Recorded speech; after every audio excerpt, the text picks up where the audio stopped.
Imagine two countries. One is filled with skyscrapers, its people enjoying comfortable lives. The other struggles with poverty, its citizens lacking basic needs. Why is there such a difference? This question, why some nations are rich and others poor, has puzzled thinkers for centuries. The answer is complex, a mix of factors that shape a nation's destiny. Some believe it's simply luck, others point to culture or even climate. But a closer look reveals deeper roots. Geography, history, governance, and globalization all play a role in this intricate story. Understanding these factors is key to bridging the gap between the world's haves and have-nots. By examining these elements, we can unravel the complexities of global inequality. It's a journey that takes us from the Earth's riches to the scars of history, from the halls of power to the interconnected world we live in today.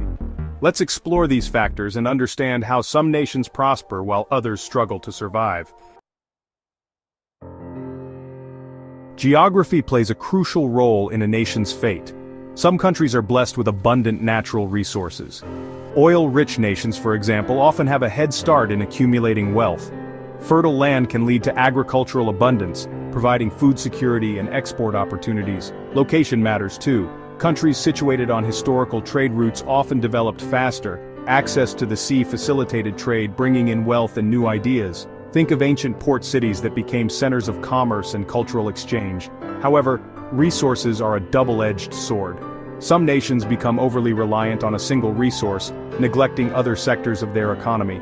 This resource curse can lead to instability and hinder long-term growth. Furthermore, a favorable geography is not a guarantee of success. Many nations with abundant resources remain poor due to other factors like conflict or corruption. Geography provides a foundation, but it's not the whole story. History leaves its mark on nations, shaping their present and future. Colonialism, for instance, has cast a long shadow over many countries. European powers exploited colonies for their resources and labor, leaving behind weak institutions and economic structures. The slave trade, a shameful chapter in human history, devastated entire continents.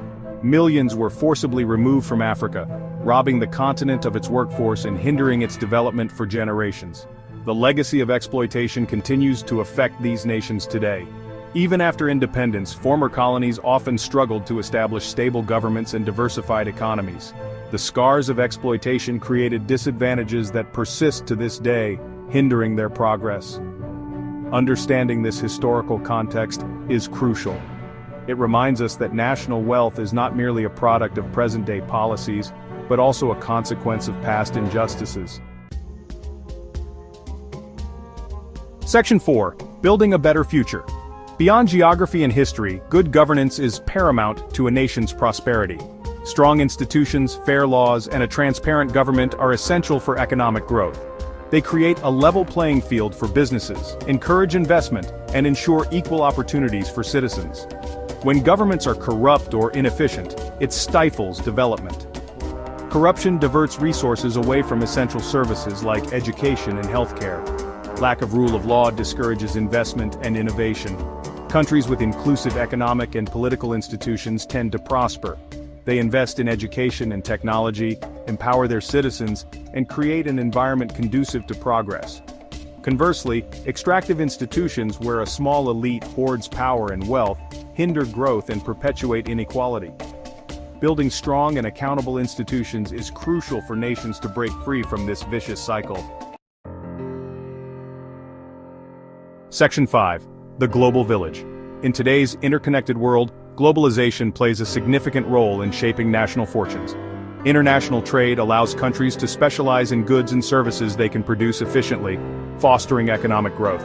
Technology has shrunk distances, connecting nations like never before. It has opened up new markets, facilitated the exchange of knowledge, and created opportunities for even the most remote corners of the world.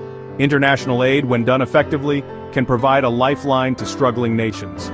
It can support education, healthcare, and infrastructure projects, helping to build a foundation for sustainable development. However, globalization also presents challenges. It can exacerbate inequality if not managed properly, with benefits accruing primarily to wealthier nations and corporations. Fair trade practices and responsible investment are crucial to ensure that globalization benefits all. Section 6. A shared destiny. In our increasingly interconnected world, the fate of one nation can impact many others. By working together, sharing knowledge, and fostering mutual respect, we can build a future where prosperity is shared. Every nation has a role to play in this global tapestry, and together we can weave a brighter, more equitable world for all.